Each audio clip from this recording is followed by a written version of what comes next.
নমস্কার বন্ধুরা, আজকে আমরা বানিয়েছি ডিম পরোটা।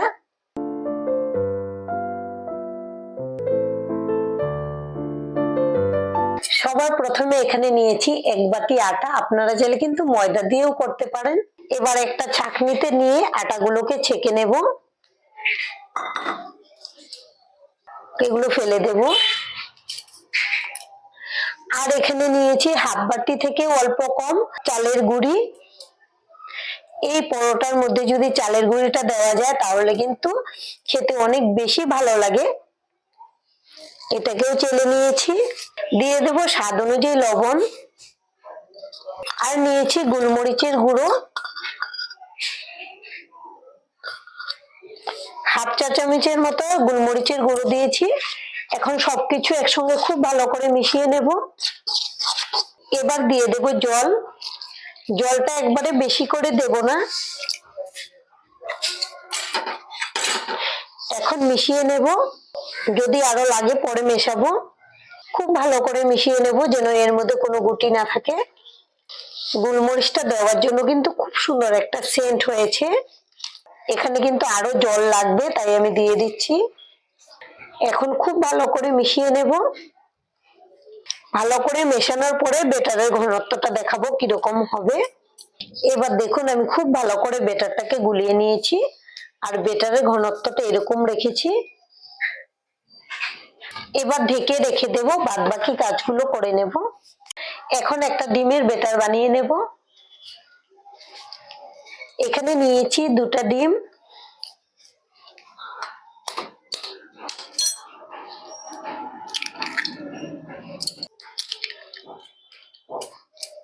দিয়ে দেব পেঁয়াজ কুচি, কাঁচা লঙ্কা কুচি,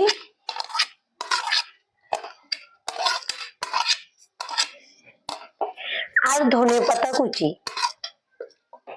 স্বাদ অনুযায়ী লবণ আর হলুদের গুঁড়ো। এখন খুব ভালো করে মিশিয়ে নেব। দেখুন ডিমের মিশ্রণটা 2 মিনিটের মতো খুব ভালো করে ফেটিয়ে নিয়েছি। এখন এটা রেখে দেব সাইডে। এখন গ্যাসে একটা কড়াই বসিয়েছি, কড়াইটা গরম হয়ে গেছে। এবার দিয়ে দেব সাদা তেল, দিয়ে দেব কয়েক দানা গোটা জিরে। জিরেটা ভাজা ভাজা হয়ে গেছে। এবার এখানে নিয়েছি কুচানো পেঁয়াজ,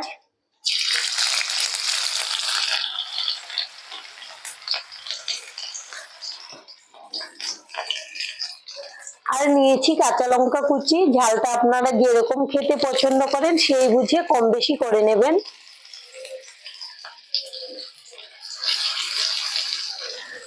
আর দিয়ে দেবো গ্রেট করে রাখা আদা। আপনারা যদি পছন্দ করেন এখানে রসুনও দিয়ে দিতে পারেন। এবার সবকিছু ভেজে নেব এর কাঁচা সেন্টটা চলে যাওয়া পর্যন্ত। 1 মিনিটের মতো ভেজে নিয়েছি।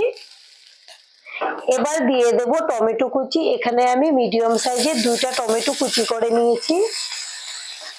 দিয়ে দেব স্বাদ অনুযায়ী লবণ। এখন নেড়ে চেড়ে মিশিয়ে নেব।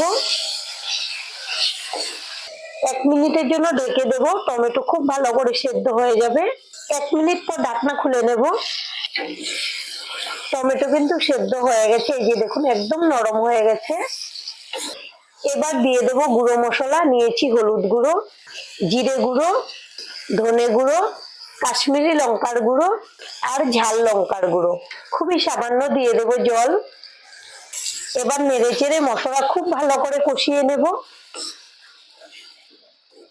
মশলা 1 মিনিটের মতো ভেজে নিয়েছি, তেলটাও উপরে ভেসে উঠেছে। এখানে নিয়েছি কিছু সবজি, বাঁধাকপি, আলু আর গাজর। আমি প্রথমে বাঁধাকপিটা দিয়ে দেব। আপনারা আপনাদের পছন্দ অনুযায়ী সবজি দিয়ে দেবেন। আলুটা দিয়ে দিচ্ছি। এখানে চাইলে আপনারা কড়াইশুঁটিও দিয়ে দিতে পারেন, ফুলকপি। এবার দিয়ে দেব গাজর। এখন নেড়ে চেড়ে মিশিয়ে নেব। আর গ্যাসের ফ্লেমটা আমি লো টু মিডিয়ামে রেখেছি, তাহলে সবজিটা খুব ভালো করে সেদ্ধ হয়ে যাবে। আমি মশলার সঙ্গে খুব ভালো করে নেড়ে চেড়ে মিশিয়ে নেব। এখন ঢেকে দেব যেন খুব তাড়াতাড়ি সেদ্ধ হয়ে যায়। 10 মিনিট পর ঢাকনাটা খুলে নেব। এর মাঝে আমি ঢাকনা খুলে নেড়ে চেড়ে দিয়েছি, আর সবজিগুলো কিন্তু খুব ভালো করে সেদ্ধ হয়ে গেছে। এবার দিয়ে দেব গোলমরিচের গুঁড়ো আর ধনেপাতা কুচি।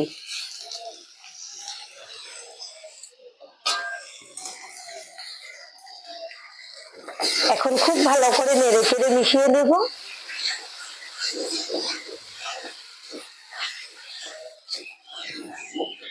এবার কিন্তু পুরটা আমাদের একদম রেডি। এখন আমি গ্যাসটাকে অফ করে এটাকে ঠান্ডা করে নেব।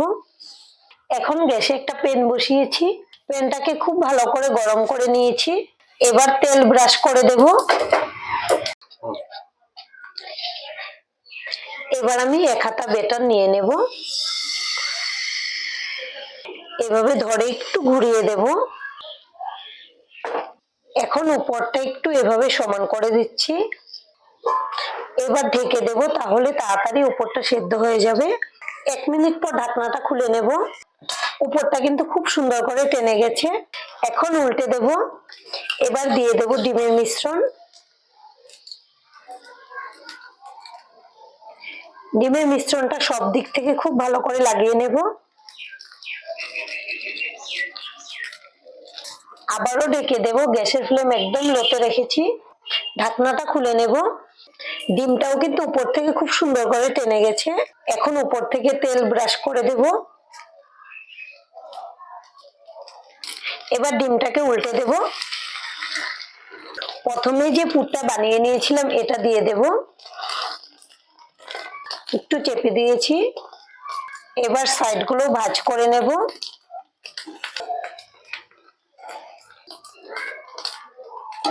এখন এই সাইডটাকে ভাঁজ করে নেব, আর এভাবে একটু চেপে দেব। এবার এই সাইডটাকেও ভাঁজ করে দেব। এবার খুন্তি দিয়ে এভাবে একটু চেপে দিচ্ছি। এখন উল্টে দেব। এই পাশটা কিন্তু সুন্দর করে ভাজা হয়ে গেছে। এবার পেছন সাইডটা কিন্তু একটু ভাজা হয়ে গেলেই হয়ে যাবে। আমাদের এই ডিম পরোটা কিন্তু ভাজা হয়ে গেছে। এখন আমি একটা প্লেটে তুলে নেব, আর এভাবেই বাদ বাকিগুলো বানিয়ে নেব। আপনারা এই ডিম পরোটা বানিয়ে দেখতে পারেন, আশা করছি আপনাদের খুব ভালো লাগবে। আর আজকের ভিডিও এখানেই শেষ করব। সবাই ভালো থাকবেন, সুস্থ থাকবেন। ধন্যবাদ।